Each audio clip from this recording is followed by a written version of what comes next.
Chelsea est-il l'une des équipes les plus attendues de la compétition et pour son premier match, le Portugal a réussi une entrée plutôt réussie, même si tout n'a pas été simple.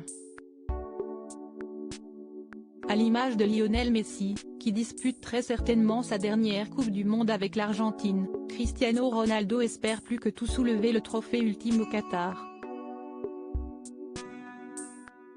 Pourtant, la star de 37 ans n'est pas vraiment arrivée dans les meilleures conditions puisque son début de saison est particulièrement chaotique du côté de Manchester United. Juste avant le début du mondial, il a livré une interview au vitriol sur son club, s'en prenant violemment à son entraîneur et la réponse n'a pas tardé à venir, puisqu'il n'est désormais plus lié contractuellement avec l'équipe anglaise. Malgré ses déboires en club, Cristiano Ronaldo reste l'idole absolu du Portugal et il continue d'être un titulaire indiscutable à la pointe de l'attaque de son pays.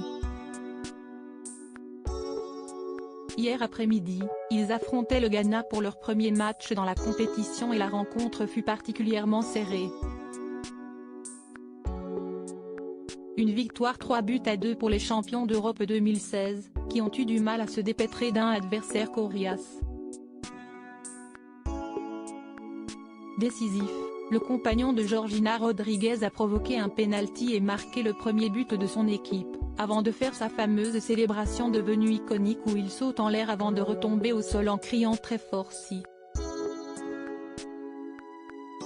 Sorti à la 88e minute de jeu, Cristiano Ronaldo a donc assisté au troisième but ghanéen depuis le banc de touche. Une réalisation qui est l'œuvre d'Ousmane Boukari et qui a choisi de célébrer son but en imitant au geste près le Portugais lors de sa célébration.